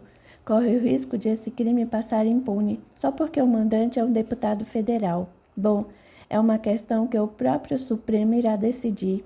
E se serve de consolo, alguns ministros têm decidido pelo desmembramento do processo, nos casos em que os corréus não possuem a prerrogativa de foro. Vamos fazer a nossa parte. O doutor não vai ser preso, não é? Observou Fábio desgostoso. Infelizmente não, pelo menos até o trânsito em julgado da sentença. Isso é frustrante. Não vamos nos antecipar, ponderou Estevão com ar pensativo. Primeiro vamos nos concentrar em Tião. Vamos fingir que não sabemos nada dessa história de deputado, até que consigamos provas que o liguem ao crime. Isso nos permitirá continuar com o inquérito aqui. Mais tarde, quando o deputado estiver sob a nossa mira, você poderá se lembrar do que ouviu. Só então é que os autos do inquérito serão remetidos à Federal. Vai mandar prender o cara? Indagou Soares. Vou. O desenho é suficiente, ainda mais porque Tião já é conhecido da polícia. Não demorou muito para que a prisão fosse efetivada com sucesso. Certo da impunidade, Tião não se deu nem ao trabalho de se esconder. Foi preso em sua própria casa na comunidade, enquanto transava com uma prostituta em plena luz do dia. Levado à delegacia, não disse nada. Soares o interrogou várias vezes, mas ele se recusou a falar. Em dado momento, a única coisa que pediu foi para usar o telefone. Quem compareceu foi um advogado. Embora Tião houvesse sido preso várias vezes, a fiança mais uma vez foi concedida, já que ainda não pesava sobre ele nenhuma condenação judicial. Nada foi dito a respeito do deputado. Sequer foi insinuado que Tião estivesse agindo a mando de outra pessoa. As acusações que lhe foram feitas incluíam duplo latrocínio consumado e um atentado, com base apenas no desenho fornecido por Fábio. Tião respirou com certo alívio. Aparentemente, Fábio não ouvira o que ele dissera ao arrancar a bolsa de Sofia. Mesmo assim, o assassino estava receoso. Acreditava que Fábio estava inconsciente na hora e não poderia ter ouvido suas palavras, ditas tão baixinho que nem os mortos poderiam ouvir. Por isso, não se preocupava com o deputado. Preocupava-se apenas com ele mesmo. Se não havia nada contra o Dr. Lafayette, contra ele pesava uma grave acusação, já que a pena por latrocínio, somada a seus outros crimes, poderia levá-lo à cadeia por um longo período. Capítulo 37. Ao retirar seus pertences da delegacia, Tião nem desconfiava de que seu aparelho celular tinha sido grampeado com autorização da justiça. O motivo de tal requerimento era a suspeita de que Tião não agira sozinho, sendo necessário descobrir o nome de seu comparsa. Não saia da cidade, avisou o delegado. Naquele mesmo dia, Tião ligou para Jonas, que servira de intermediário entre ele e o deputado. Já disse para você nunca mais me ligar, censurou Jonas. Você disse, mas eu precisava, a polícia me prendeu. Prendeu? Inquietou-se o motorista. Sob que acusação? Por enquanto de latrocínio. Latrocínio? Como chegaram até você? O idiota do segurança, aquele que sobreviveu, fez um desenho da minha cara, igualzinho. Não falaram nada sobre o doutor? Nadinha. Creio que nem desconfio, mas eu quero dinheiro para assumir. Você já ganhou o suficiente? Se fosse o suficiente, eu não estaria pedindo. Quero 500 mil. 500 mil, isso é uma fortuna. Se vire. Vou ver o que eu posso fazer, mas precisamos esperar o doutor voltar de Brasília. E quando será isso? Talvez na sexta-feira. Escute aqui, cara. Ou você me dá mais dinheiro ou coloco a boca no trombone e grito para meio mundo ouvir o que o seu querido doutorzinho me pagou para fazer. Não seja estúpido. Acha que alguém acreditaria em você? Acha que não? Quer pagar para ver? Você roubou o relógio. Qualquer tentativa de chantagear o doutor vai parecer extorsão e ameaça. Você é que vai se dar mal. Veremos. Desligou abruptamente, mordendo os lábios de raiva. Aquilo não ia ficar assim. Ou o doutor lhe pagava ou ia se ver com ele. Monitorado por um computador na delegacia, Tião começava bem mais cedo do imaginado a entregar toda a história. Soares estava satisfeito. Não demoraria muito para reunirem provas contra o deputado. Na verdade, achava que conseguiriam sucesso muito antes do esperado. O computador, porém, não era capaz de ler as reações de Tião. Ele estava furioso. Vira o deputado uma única vez quando lhe dera as instruções, mas sabia onde ele morava. Depois disso, nem teve mais notícias dele. Todo o resto foi arranjado por Jonas. Era com ele que iria primeiro se entender. No dia seguinte, Tião tornou a ligar para Jonas. Dessa vez, o motorista recusou-se a atender. Não pretendia dar ao assassino a oportunidade de seguir adiante com sua chantagem. Foi assim no outro dia e no próximo, bem como em todos os demais ao longo da semana, até que Tião não aguentou mais. Não podia esperar o deputado voltar de Brasília. Se Jonas não tomava nenhuma atitude, ele mesmo tomaria. Logo pela manhã, postou-se diante da casa do deputado, esperando o motorista sair. Não demorou muito e o portão se abriu, dando passagem ao elegante Audi negro 0 km. Tião não hesitou. De um salto, atravessou-se na frente do automóvel, impedindo sua passagem. A freada brusca deveu-se mais ao susto do que ao desejo de evitar um acidente.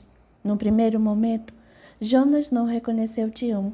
Se o tivesse reconhecido, teria aproveitado para passar com o carro por cima dele, alegando posteriormente que ele surgira do nada e se atirara na frente do veículo. Vontade não lhe faltava. Jonas acelerou ameaçadoramente, mas Tião não se intimidou, cerrou os punhos e desferiu um golpe no capô do carro, devolvendo a ameaça. O que está pensando? Rugiu Tião, acercando-se da janela de Jonas. Que vai me intimidar? Com um aceleradorzinho? Você perdeu o juízo? Rebateu com fúria. Quer colocar todos nós em risco? Quero meu dinheiro, falou secamente. Idiota! E se a polícia estiver seguindo você? Ninguém está me seguindo. Deu fora daqui. Espere até que eu procure. Já esperei demais. Quero meu dinheiro e quero agora. E onde acha que eu vou arranjar dinheiro para lhe dar agora? Pensa que eu sou rico? Não me interessa. Ligue para o doutorzinho e peça a ele. Já disse para você esperar. Se formos presos, além do dinheiro, você perde a liberdade. É isso que quer? Tudo bem, concordou Tião a contragosto. Vou esperar até o fim da noite, nem um minuto a mais. Está bem, agora saia daqui antes que alguém o veja. Nem bem Tião virou as costas, Jonas arrancou com o carro, guiando até o posto de gasolina mais próximo. Era dia de abastecer, calibrar pneus, conferir água e óleo. Tudo deveria estar impecável para quando Lafayette chegasse no dia seguinte. Jonas, contudo, não podia esperar até o outro dia. O doutor só chegaria no final da tarde, ultrapassando o prazo de ultimato que Tião lhe dera. Ele não queria, mas não havia jeito. Precisava falar com o deputado ainda hoje. Assim que voltou para casa, estacionou o carro na garagem e de dentro do veículo ligou para Lafayette. O que você quer, Jonas? Indagou ele do outro lado da linha entre a irritação e o medo. Infelizmente, estamos com um problema sério, doutor. O que foi que houve? Preocupou-se. Espero que seja urgente. Se não fosse, eu não estaria ligando na véspera de sua volta. O problema é sério e se chama Tião. Ele está pedindo mais dinheiro. Demorou alguns minutos até que Lafayette associasse o nome ao rosto. Quando enfim reconheceu de quem se tratava, quase explodiu de indignação. Que esse idiota pensa que é? Já não lhe dei o suficiente? Ele tem me ligado todos os dias e hoje me abordou à saída da garagem. Informou o motorista, diz que a polícia está na cola dele. Ele está sendo seguido? Não sei. A polícia está tentando reunir provas contra ele, baseada no desenho que Fábio fez do assassino, mas todos pensam que ele é só um assaltante. Fábio o quê? Que história é essa? Foi o que ele disse, que Fábio desenhou o rosto dele. Era só o que me faltava, porque eu não soube disso antes. Eu mesmo só soube outro dia, quando o Tião me procurou. Pensei que poderia resolver tudo sozinho, mas o homem está desesperado. Inferno, esbravejou. Dê um jeito de esse Tião desaparecer. Se a única maneira de me ver livre dele é dando-lhe mais dinheiro que seja. Ele está pedindo 500 mil reais. O quê? Ele ficou louco. Ninguém vale tudo isso. Para ele vale, e foi categórico. Ou o senhor paga ou ele abre o bico. Se eu soubesse que Sofia me sairia tão caro, teria eu mesmo dado cabo dela. O que eu faço, doutor? Pago o sujeito ou não pago? Você acha que alguém acreditaria na palavra dele? Considerou Lafayette. Na palavra de um bandido contra a de um deputado? Acho que não vale a pena arriscar. A morte de Dona Sofia ainda é recente, e uma acusação como essa faria pairar dúvidas sobre a sua inocência. Que droga, Jonas! Ele está me pedindo uma fortuna. Não tenho esse dinheiro em caixa. Vou precisar acionar minha conta na Suíça. Se o senhor quiser, posso pensar em outra coisa. Que outra coisa? Posso dar um jeito nele para o senhor. Você quer dizer matá-lo? Como devia ter matado Dona Sofia quando o senhor pediu? Se eu tivesse feito o serviço, ao invés de contratarmos Tião, nada disso estaria acontecendo. Você acha que é capaz? Doutor, eu já fiz isso antes. Não vejo nenhum problema em apagar um bandido. Será que ninguém vai desconfiar? O homem mata minha mulher e dias depois aparece morto. No mínimo, vão pensar que foi vingança. O cara é um bandido. Deve ter um monte de outros bandidos atrás dele. E gente assim o senhor sabe como é. Tem vida curta. Não tem como a polícia associar o nome dele ao nosso. Muito bem, concordou Lafayette, após alguns segundos de ponderação. Mas faça bem feito. Não deixe pistas e certifique-se de que ele não tem nada que me incrimine. Além da palavra dele, duvido. Ninguém pode nem de longe desconfiar que fui eu quem mandei matar Sofia. Você entendeu, Jonas? Ninguém. As únicas pessoas que sabem são você e esse tal de Tião. Não se preocupe, doutor. Em breve, só quem irá saber serei eu, e de mim o senhor pode ter certeza que não virá nenhuma chantagem. Ótimo. Quero tudo acabado quanto antes. Vou ter que agir rápido. Ele me deu um prazo até hoje à noite. É muito pouco tempo. Não quero que nada aconteça a ele enquanto eu estiver no Rio. Deixe para outra semana e não falhe. Pode confiar, doutor. Não vou falhar como nunca antes falhei com o senhor. Ao desligar, Jonas exibiu um sorriso malicioso carregado de euforia. Fazia muito tempo que não executava aquele tipo de serviço. Seria até bom para matar as saudades e se manter em forma. Naquela noite, quando o celular tocou, ele atendeu com uma satisfação diabólica. Tudo certo. Falou sem aparentar emoção. Você venceu, o doutor vai pagar. Eu sabia.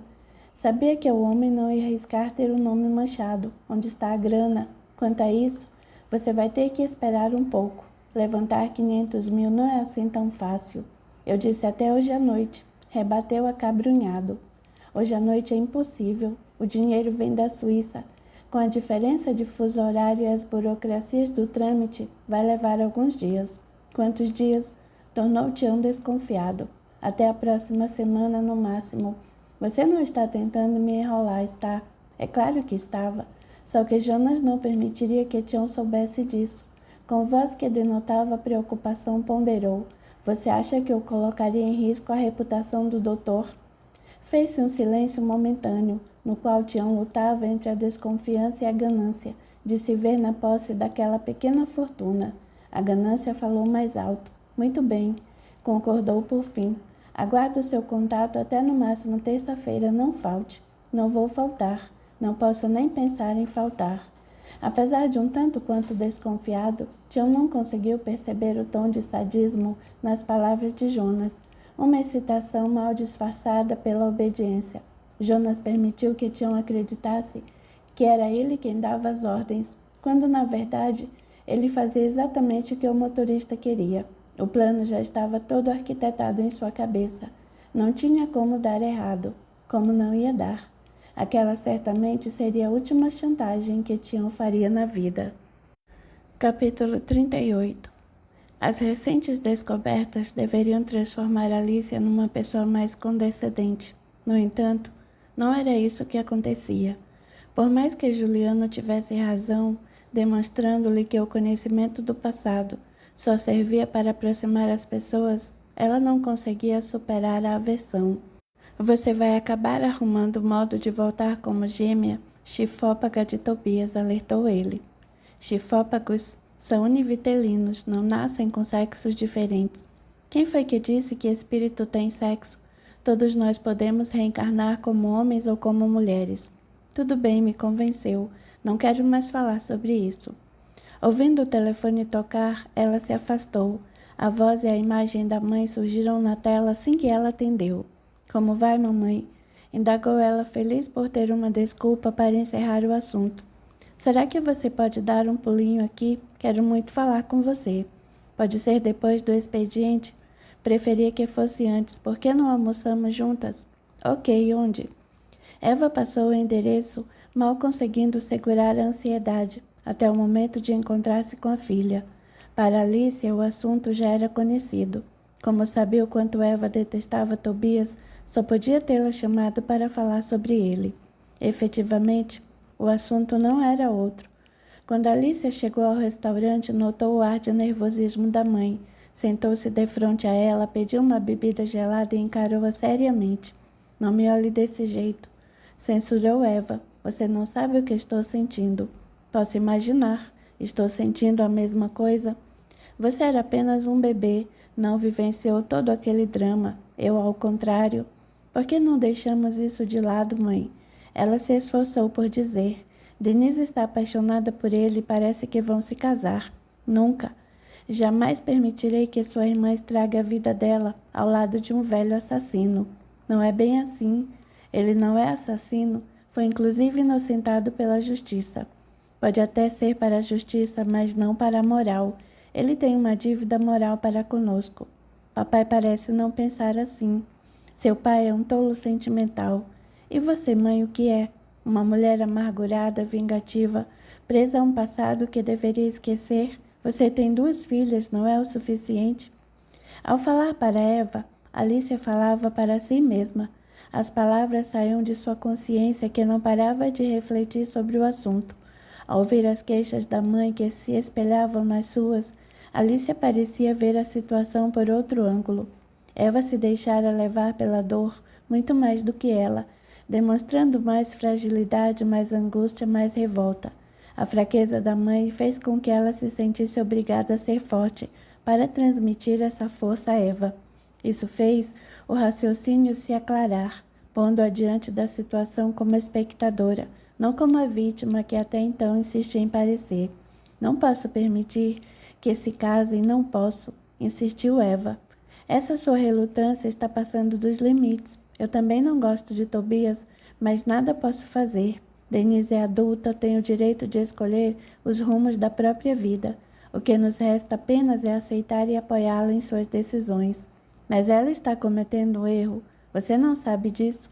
E mesmo que esteja, ela também tem o direito de errar. Não posso permitir essa loucura. Não com Denise. O estado de Eva fez crescer um sem número de dúvidas na mente de Alicia. Reprovar o relacionamento de ambos era uma coisa, mas desesperar-se por causa dele era outra bem diferente. E Eva, decididamente, parecia uma mulher à beira do desespero. Tem mais alguma coisa nessa história que você não me contou? Indagou Alicia, desconfiada. Ela não respondeu. Olhou para a filha com tanta angústia que Alicia quase caiu para trás. Você ama Tobias? Constatou indignada. É isso, não é, mãe?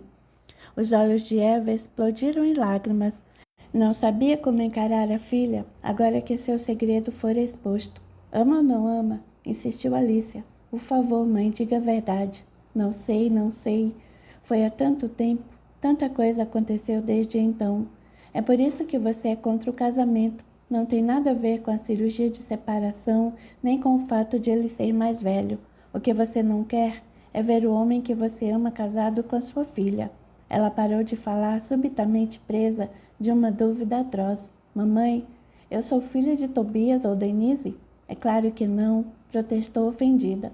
Ele e eu jamais tivemos nenhum tipo de relação, e Denise nasceu depois que ele já havia partido para a Europa. Na verdade, eu me apaixonei por ele, mas nunca fui correspondida. Deve ter sido uma paixão avassaladora, para você ainda sentir algo por um homem que a rejeitou. E foi. Tobias era meu médico. Foi quem acompanhou toda a minha gravidez, mesmo depois de saber que eu amava. Você se declarou. Ela assentiu, prosseguindo com amargura. Deus sabe o quanto me arrependi. Ele me rejeitou, disse que não me amava. Foi horrível a humilhação. Depois, quando Bruna morreu, vi ali uma desculpa para odiá-lo. O que não deu muito certo, não é mesmo? Durante todos esses anos pensei que sim. Cheguei mesmo a esquecer a existência de Tobias. Mas depois que ele voltou, tudo o que senti naquele tempo parece ter retornado junto com ele. Papai sabe disso? Ele nunca tocou no assunto, mas creio que sabe e me perdoou. É bem típico dele mesmo. Papai sempre amou. E Tobias, você acha que ele poderia amá-la em segredo para não trair o melhor amigo? Acho que não. Se amava, soube esconder muito bem. Isso é uma bomba, mãe. Se explodir, vão voar estilhaços para todos os lados. Pensa que não sei? É por isso que tenho que impedir esse casamento. Denise merece coisa melhor. Não leve a mal o que vou lhe dizer, mas acho que você está tentando impedir esse casamento porque não vai conseguir ver o homem que ama casado com sua filha. Se você não o amasse, por mais que não concordasse, não ia tentar impedir. Se o faz, é porque o passado ainda não passou pelo seu coração. Ele está lá escondido, porém vivo. Ah, meu Deus! Alice, o que vou fazer? Não quero que sua irmã sofra por um erro que é somente meu. Não creio que seja erro. Ninguém erra porque ama. O caso agora é tentar evitar que mais pessoas sofram desnecessariamente. Como? Vamos pensar o seguinte. Você tem algum interesse em ficar com Tobias? Deus me livre. O que está me dizendo, então, é que está disposta a renunciar a esse amor, é isso? Não sei se é bem assim, pois eu só vejo duas soluções. Ou você renuncia ou conta a verdade. O que não faz sentido é essa guerra que você declarou a Tobias por algo que aconteceu há mais de 20 anos e que já ficou para trás. Não posso contar a verdade. Todos vão sofrer, principalmente Denise, que se verá forçada a escolher entre a mãe e o namorado. Não é justo com ela nem com seu pai, que me amou e foi fiel durante todos esses anos. Então, só lhe resta renunciar, esquecer que amou ou ama Tobias e tentar vê-lo apenas como seu genro. De olhos baixos, Eva chorava, pensando que a filha tinha razão em tudo o que dissera. Foi um conselho sábio e maduro. Com certeza era a melhor solução. Mas o que estaria Alicia pensando de tudo aquilo? Afinal, era também sua filha. Tinha conhecimento de que a mãe traíra o marido, ao menos em pensamento, e perder a irmã gêmea pelas mãos de Tobias. E você? Tornou preocupada. Como se sente com relação a tudo isso? Confesso que antes dessa conversa estava muito mal, mas agora estou mais confiante com relação ao que devemos fazer, que é nada. Não devemos fazer nada além de apoiar Denise. A ela cabe a escolha do seu futuro, não a nós. E se você não pretende revelar que amou ou ainda ama Tobias, o melhor a fazer é deixar de lado essa verdade, cuja revelação não fará bem a ninguém. Quanto a mim, metade da antipatia que sentia por ele se dissipou, a outra metade aos poucos irá sumindo. A metade que ficou dizia respeito ao fato de que Tobias havia assassinado numa outra vida. Dimas matara Jaqueline em uma de suas vidas passadas, crime que ela não podia impedir ou modificar na dimensão em que estava, mas que podia evitar na dimensão paralela em que a Jaqueline do século XXI vivia, transformando seu futuro e levando aquela dimensão numa direção diferente. A mãe, contudo, não precisava saber. Do contrário, ficaria ainda mais confusa, talvez transformando em ódio o amor impossível que ainda podia sentir. Capítulo 39. Naquela noite, Alicia fez uma oração especial, pedindo à grande luz do universo que se derramasse sobre sua mente, permitindo-lhe acessar nos registros cósmicos universais os arquivos que continham a história do seu espírito. Sem intenções outras que não fosse auxiliar a Jaqueline do presente em estado de profundo relaxamento, Alicia conseguiu se conectar à fonte divina universal, buscando aquilo que desejava. Como numa tela de TV, o nome, o local e uma data se delinearam em sua mente. Jaqueline Figueira de Souza, Vila Velha, Espírito Santo, 17 de setembro de 1995. A visão se esvaneceu ao mesmo tempo em que Alice abriu os olhos. Era de manhã, o sol se insinuava pelas frestas da janela, tentando mostrar o dia maravilhoso que se aproximava. O corpo todo de Alice parecia iluminado, leve e feliz, resultado da graça recebida na noite anterior. Tentando não se deixar levar pela ansiedade, tomou café calmamente ao lado de Juliano, com quem partilhou o sonho que a colocara em contato com o passado de Jaqueline, ou melhor, o seu passado. Vou trabalhar apenas à tarde hoje. Tudo bem? Tudo bem, curiosa. Ainda bem que Juliana compreendia. Ele a beijou e saiu quase correndo, dando a ela a oportunidade de fazer suas pesquisas. Ela ligou o computador e digitou as informações tão bem gravadas em sua mente. Como não havia mais necessidade de cartórios e burocracia, ela logo achou o que procurava. As informações públicas sobre qualquer pessoa estavam reunidas em um único banco de dados que concentrava todos os atos de sua vida civil e criminal, desde o nascimento até a morte, além de informações eventualmente veiculadas na imprensa ou qualquer outro tipo de mídia, desde que de conhecimento público. Tais registros vinham ocorrendo há pouco mais de 100 anos, sendo que os dados pretéritos já haviam sido digitalizados para serem pesquisados por qualquer pessoa. Ali havia de tudo: data de nascimento, casamento, morte, nome, sobrenome, estado civil, endereço de residências, instituições de ensino, empregos, profissões. Rapidamente a vida de Jaqueline surgiu diante de seus olhos. Um link remetia a uma notícia sobre o assassinato de uma jovem no bairro de Vila Isabel, numa quinta-feira, 29 de outubro de 2015. Dizia que Jaqueline fora atacada pelo padrasto, Dimas Ricardo Ataliba de Souza, que a estuprou e esfaqueou até a morte. Preso, o homem acabou confessando o crime, relatando que o cometera por vingança, após quase ter sido morto a facadas pela enteada, ainda quando residiam em Vila Velha, Espírito Santo. A defunta deixara um irmão menor de nome Maurício, que fora conduzido a um orfanato e depois adotado por Júlio César Alves de Azevedo, amigo da vítima. No outro link, revelava o caso de Jaqueline com um deputado federal de nome Igor Lafayette, exposto pelo segurança da mulher do deputado, assassinada a mando do marido em um pretenso assalto no famoso shopping da Barra da Tijuca. Uma notícia chocante, mas que não interferia em nada no destino de Jaqueline. Muito interessante a vida de Jaqueline, desvendada diante dos olhos de Alicia. Ela chegou a sentir um leve tremor, consciente agora mais do que nunca de que ela e Jaqueline eram realmente a mesma pessoa. Ler as notícias de antes era como reler fatos que faziam parte de sua própria história, muitos dos quais ela revivera em tenues lembranças. E agora? O que faço com tudo isso? Pensou e deu ela mesma a resposta. Alerto Jaqueline. Mas como seria isso possível? Jaqueline não aparecia quando ela queria, mas quando o universo assim desejava. Ela não conhecia meios de entrar em contato com seu eu, outro eu. Viagens no tempo não eram possíveis ainda. salvo em corpo astral ou mental, que era em última instância o que ela e Jaqueline vinham fazendo. Ela, Alicia, viajava ao passado, enquanto Jaqueline vinha ao futuro. O momento em que as duas se cruzavam era um mistério, sobre o qual nenhuma das duas tinha domínio. O jeito era esperar. Uma voz lá dentro acendeu uma luzinha vermelha de alerta. Tudo aquilo não dizia respeito apenas a Jaqueline. Não lhe fora dado acesso àquelas informações apenas para prevenir a outra, mas também para dar um jeito na própria vida, principalmente na dificuldade de relacionamento com Tobias. Pensando nisso, resolveu agir. Apanhou o telefone e ligou para Tobias, marcando o encontro na hora do almoço. Ele estranhou o convite, mas não hesitou em aceitá-lo. Chegou pontualmente e esperou por ela cerca de 15 minutos. Sem saber se havia tomado a decisão certa, Alice hesitava em comparecer. Não posso faltar, disse para si mesma, afinal fui eu que o convidei.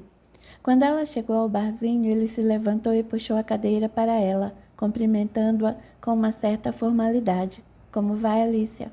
Alicia estudou com atenção, tentando identificar algum sinal de reconhecimento em seu semblante. Fixou com tanta insistência que ele se sentiu incomodado. Algum problema? Perguntou o rubor subindo-lhe pelo pescoço. O enrubescimento não passou despercebido a Alicia. Talvez ele soubesse quem fora ela e o que havia feito. Você sabe quem sou eu? Perguntou de chofre. Ele não entendeu a pergunta, mas respondeu mesmo assim. Alicia, irmã de Denise. Isso é óbvio. Retrucou mal-humorada, refiro-me ao passado. Não estou entendendo. Hoje ou ontem, você continua sendo a mesma pessoa. Alicia, irmã de Denise, filha de Celso e Eva, esposa de Juliano. Pelo visto, ele nada sabia sobre sua outra vida, ou então fingia não saber. Ela tentou uma abordagem mais direta. O que você sabe sobre vidas passadas? Nada. Nem me interesso por isso. Acredita? É claro, quem não acredita? Hoje em dia, muito poucas pessoas. Os conhecimentos espirituais deixaram de ser ocultos, não são mais mistérios para ninguém. A mediunidade deixou de ser tratada como um fenômeno fantástico, para ser compreendida como um atributo natural de qualquer pessoa. Ninguém mais luta contra ela nem duvida de sua existência. As explicações dela o deixaram mais confuso do que esclarecido. Mesmo sem entender o motivo pelo qual ela entrara naquele assunto, ele resolveu seguir adiante. Mediunidade sempre existiu, Alicia, e sempre foi própria de todo ser humano. Eu sei, mas nem todos a tinham desenvolvida. Hoje seu desenvolvimento é praticamente igual nas pessoas, embora de maneira diversas. Uns veem mais, outros ouvem mais e por aí vai, mas não há quem, de uma forma ou de outra, não tenha vivido ao menos uma experiência mediúnica ao longo da vida. Mais do que viver hoje, todo mundo sabe reconhecer um fenômeno mediúnico. Daí porque não se pode mais duvidar. Mesmo os mais céticos não duvidam, porque eles mesmos já experienciaram alguma coisa, inclusive o acesso aos registros de vidas passadas. Sinceramente, Alicia, não sei onde você quer chegar com essa conversa. Não sei nada das minhas vidas passadas e eu nem quero saber. Por quê? Não acha interessante? Na verdade, não. Creio que o mais interessante é viver o presente. Não há nada que eu possa fazer pelo que já passou, mas posso cuidar para que eu faça melhor pelo meu presente e o meu futuro. Sim, claro. Não entendo o que você pretende com tudo isso. Por acaso, você sabe de alguma coisa de vidas passadas que me envolva? É por isso que me chamou aqui? Para me acusar de algo que eu fiz, sei lá, 200 ou 300 anos atrás? Ela quase engasgou com o drink que levava aos lábios. Realmente, falando assim, toda a história parecia sem importância. Não se trata de acusar, mas de compreender, tornou ela embaraçada. Compreender o quê? Algum mal que eu tenha feito a você em uma outra vida? É por isso que você não gosta de mim? Pois se é isso, então, peço que me perdoe. Sinceramente, peço perdão por qualquer coisa de ruim que ele possa ter feito. Hoje sou uma outra pessoa. Se erro, é tentando acertar e procuro sempre assumir os meus erros. Ela ficou desconcertada, não esperava tanta sinceridade. Não me leve a mal, Tobias. É que eu tenho essas regressões espontâneas. Então é isso mesmo. Você descobriu que eu lhe fiz alguma coisa ruim, não foi? Ela sentiu, sem jeito. Pois não quero saber, Alicia, não quero mesmo. Não me interessa. Já tenho culpas demais com que me ocupar nesta vida. Não preciso acrescentar outras das quais nem me lembro. Guarde para você suas lembranças. Sem conseguir ocultar a irritação, ele levantou o braço pedindo a conta. O garçom a trouxe prontamente. Tobias pousou o indicador na maquininha que colheria sua digital, debitando o valor diretamente de sua conta bancária. Assim que a máquina deu o ok, ele se levantou. Por favor, Tobias, vamos conversar, pediu ela atônita com a atitude dele. Você não quer conversar. Quer me acusar de alguma coisa, mas eu me recuso. Não quero saber. Não preciso saber, não me interessa. Gosto muito de você, Alicia. Eu acompanhei a sua gestação, fiz o seu parto, operei você e sua irmã, mas isso não lhe dá o direito de tentar bagunçar a minha vida. Não é nada disso. Eu apenas queria entender algumas coisas. Não há o que entender. E quer um conselho? Trate de aproveitar o dia de hoje, pois quem vive apegado ao passado ou sonhando com o futuro passa em branco pelo presente. Ele saiu, deixando-a sozinha de boca aberta. Alicia esperou até que ele sumisse de vista para se levantar. Estava envergonhada e com raiva, sem saber o que sentia mais. Nunca deveria ter chamado Tobias para aquela conversa. Sua reação fora inesperada. Será que ele se irritara tanto porque sabia dos seus comprometimentos pretéritos?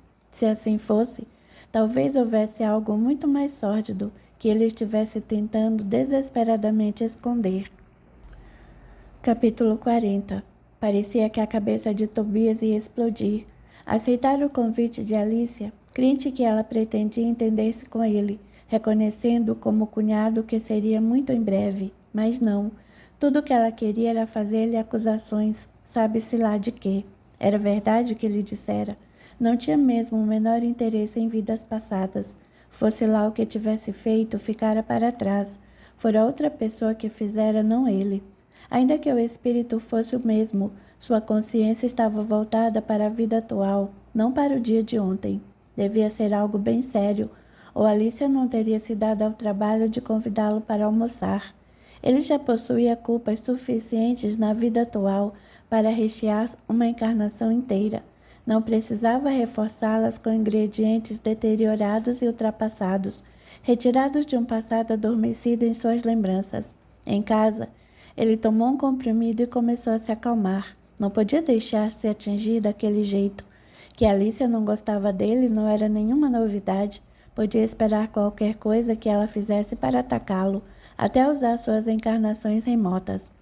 Quando a dor de cabeça passou, apanhou o telefone e avisou no laboratório que não retornaria. Tomou um banho, ligou uma música baixinha e atirou-se na cama. Não queria pensar, só queria dormir. A dor de cabeça podia ter sumido, mas o som estridente da campainha invadiu seus ouvidos, levando suas têmporas a latejar novamente. Tobias abriu os olhos, contrariado, sentindo a falta de luz no ambiente. Quando conseguiu acordar por completo, virou o rosto para a mesinha de cabeceira onde o relógio digital informava que já passava das 9 horas. Minha Nossa Senhora! Exclamou dando um salto na cama. Dormiu o dia inteiro. Antes mesmo de abrir a porta, sabia quem estava ali, e seu coração se acalmou. Denise saltou em seu pescoço assim que o viu, beijando-o por toda a face com ar de preocupação. Pelo amor de Deus, Tobias quer me matar de susto. Como assim? Liguei para cá várias vezes, tentei o seu trabalho, celular e nada. Ninguém sabia de você. Achei que você tinha sumido ou pior, que estivesse morto. Que exagero! Eu estava com dor de cabeça, tomei um comprimido e dormi, só isso. Agora que eu estou vendo em carne e osso, acredito. Que bom! Venha cá, estou morrendo de saudades. Abraçado a ela, Tobias apertou mais do que normalmente o fazia. O que foi que aconteceu, meu amor? Perguntou ela, notando que havia algo errado. Por que não nos casamos logo? Retrucou ele após alguns minutos de silêncio. Por que a pressa? Tenho medo de que algo aconteça e você não queira mais se casar comigo. Impossível. Nada no mundo me faria desistir de você. Tem certeza? Que bobagem é essa agora, Tobias? O que foi que aconteceu para você ficar assim? Nada. Coisas de velho apaixonado. E você é tão jovem. Sou uma jovem apaixonada, isso nunca vai mudar. A experiência me ensinou a não usar a palavra nunca. pois a experiência também devia ter lhe ensinado que nunca se aplica a certas coisas que são imutáveis. O amor é uma delas. O amor podia ser abalado pela dúvida, incerteza, insegurança. Ele sabia disso, ela não. Ainda alimentava as ilusões da juventude, pensando que nada seria capaz de modificar o que sentiam um pelo outro. E mesmo que o amor permanecesse, havia coisas capazes de abalar a confiança de tal modo que se tornaria difícil reconquistá-la. Havia um jeito de contornar aquela situação e evitar que Denise se decepcionasse com ele. Não podia permitir que ela perdesse a confiança nele. Precisava antecipar-se a Alice ou quem quer que fosse, que Celso perdoasse, mas, ao menos aquela parte da história, ele precisava revelar. Venha cá, sente-se aqui, tenho algo importante a lhe contar. O ar de gravidade dele dava mostras de que o assunto era sério. Sem questionar, Denise obedeceu. Sentou-se no sofá e esperou. Precisando ganhar tempo e coragem, Tobias pediu licença para ir ao banheiro. Quando voltou, rosto lavado, cabelo penteado, sentou-se ao lado dela, segurou-lhe a mão e começou a falar. Você sabe o que aconteceu com Alice no passado, não sabe? Refere-se à morte de Bruna? Ele assentiu. Mas não foram vocês mesmos que me contaram tudo? Não, Denise. Na verdade, não lhe contamos tudo. Não, não. Há certas particularidades que preferimos omitir. Por quê? Que particularidades? Ele a encarou temeroso. Não sabia se tomar a decisão mais acertada. Agora, porém, não podia voltar atrás. Naquele tempo, começou hesitante. Aos poucos, a voz foi se tornando mais firme e a verdade acabou saindo de sua boca aos borbotões. No começo, Denise teve uma certa dificuldade em acompanhar a narrativa, porque ele não conseguia manter uma linha coerente de raciocínio. Depois, quando o tremor deu lugar à firmeza, toda a história se revelou de forma clara e surpreendente. Denise ouviu tudo em silêncio, sem interrompê-lo uma única vez. Em alguns momentos, seus olhos se encheram de lágrimas, em outros, teve vontade de matá-lo. Ao final, estava mais confusa do que antes. Não sabia o que pensar, muito menos como agir. Eu jamais poderia imaginar uma coisa dessas, porque papai não nos contou. Isso não é coisa que se saia contando por aí. Não é à toa que mamãe o odeia tanto. Sua mãe não sabe. Ele se calou cada vez mais envergonhado. Denise abriu a boca indignada. Olhou com mágoa e se levantou vagarosamente, deixando-se cair na poltrona outra vez. Estava totalmente sem ação. O que vocês fizeram foi enganar todo mundo. Não é bem assim. É bem assim, sim. Seu pai estava de acordo, a ideia foi dele. Ah, é? Isso muda muito as coisas. Por favor, Denise, tente entender. Estou tentando, mas confesso que está difícil. Não teria sido muito melhor ter feito tudo às claras? Sua mãe jamais aceitaria. Como é que você sabe? Alguma vez você perguntou a ela? Ela hesitou. Ela estava apaixonada por mim. O quê? Seu pai e eu concordamos que, diante da situação, ela poderia alimentar ilusões desnecessárias. Espere aí. Está me dizendo que minha mãe foi apaixonada por você, que meu pai sabia e ainda assim levou adiante essa ideia absurda, é isso? Sim, foi um sussurro manchado de vergonha. Vocês são doentes ou quê? Ele fechou os olhos, remoendo o remorso e a humilhação. A história não fora bem assim, mas aquilo era o melhor que naquele momento ele podia fazer.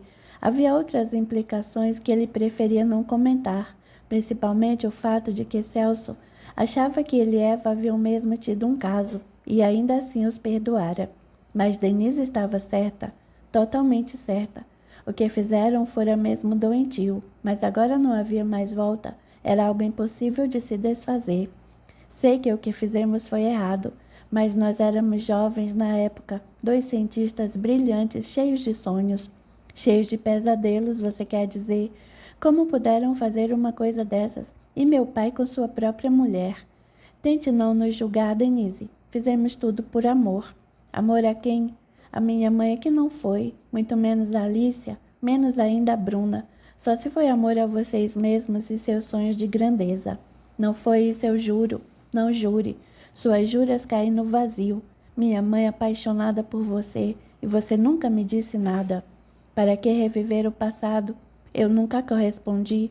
Talvez porque eu seja filha dessa mulher. Agora compreendo porque ela é contra o nosso casamento. Vocês a manipularam, pobre mamãe, enganada pelos 2 homens a que ela julgou amar um dia. Nós não a enganamos. Queríamos que tudo desse certo, que ela fosse feliz. Pelo amor de Deus, Tobias, você não vê que isso é uma insanidade, que não poderia dar certo como não deu? Dar certo deu. Alice está aí. Sim, mas a que preço? Imagine só quando ela souber. Talvez ela já saiba. O quê? Alice me convidou para almoçar hoje e veio com um papo muito estranho sobre vidas passadas. Acho que era um pretexto para me investigar, só que eu não deixei a conversa ir adiante. É por isso que você está me contando, não é? Por medo de que Alice tenha descoberto o seu segredo e viesse me contar primeiro. Quis me antecipar a ela porque amo você e quero que confie em mim. Quanta generosidade! Não é generosidade, é amor. Fica difícil neste momento acreditar em você. Há pouco você disse que nada no mundo a faria desistir de mim. Eu estava enganada. Você tinha razão. Nunca devemos usar a palavra nunca. Compreendo a sua frustração, mas você precisa entender. Não é frustração, Tobias. É revolta, raiva, decepção, medo, tudo ao mesmo tempo. Sem contar que estou me sentindo traída. Tobias deu 2 passos na direção dela, braços estendidos, pronto para estreitá-la e encerrar aquela discussão com um beijo. Denise, porém, se afastou dele com certo horror. Denise, por favor, suplicou ele. Não toque em mim. Ela recuou com uma certa repugnância. Não vou suportar que você me toque. Mas que depressa. Ela apanhou a bolsa, caminhando rumo à saída, como se fugisse de um incêndio. Tobias seguiu até a porta. Não fazia sentido correr atrás dela pela rua. Precisava confiar no amor que ela dizia sentir por ele e esperar. Passado o choque da revelação, ela pensaria com mais serenidade e voltaria para ele. Seus pensamentos se dividiam entre o medo de perder Denise e o medo de ser revelado, por inteiro, aquele terrível segredo.